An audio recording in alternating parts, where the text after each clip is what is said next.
तहसीलचे तलाठी लाच घेताना एसीबीच्या जाळ्यात. तेल्हारा तालुक्यातील अकोला जिल्हा अँटी करप्शन ब्युरो दिनांक 23 जुलै रोजी तेल्हारा तहसीलमध्ये कार्यरत तलाठी याला हिवरखेड येथील मंडळ कार्यालय कृषी उत्पन्न बाजार समिती येथे 10,000ची लाच घेताना रंगेहात पकडून त्याच्यावर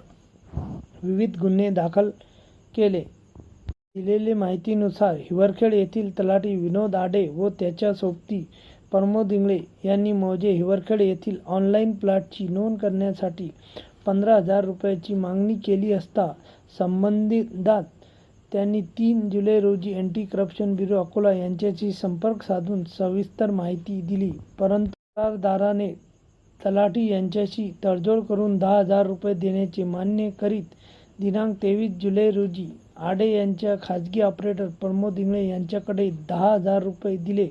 व ही रक्कम तलाठी विनोद आडे यांच्याकडे दिली. त्याचवेळी अँटी करप्शन ब्युरो यांनी धाड टाकली असता दोन्ही आरोपींना ताब्यात घेऊन पोलीस स्टेशन हिवरखेड येथे भ्रष्टाचार अधिनियम 1988 च्या विविध गुन्हे दाखल करण्याची प्रक्रिया लिहेपर्यंत सुरू होती. सदर पोलीस अधीक्षक Maruti Jagtap, anti corruption bureau Amravati, upper police अधीक्षक सचिंद्र, करप्शन ब्युरोद्वारे आवाहन करण्यात येत आहे की नागरिकांनी कोणत्याही शासकीय अधिकारी अथवा कर्मचाऱ्याला त्यांच्या व त्यांच्या वतीच्या कोणत्याही खाजगी व्यक्तीने कोणत्याही प्रकारचे शासकीय काम करण्यासाठी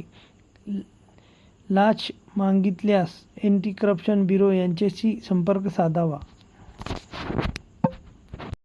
आणखी नवीन व्हिडिओ पाहण्यासाठी आमच्या देशमुख एक्सप्रेस न्यूज चॅनलला सबस्क्राईब करा, लाईक करा आणि शेअर करा.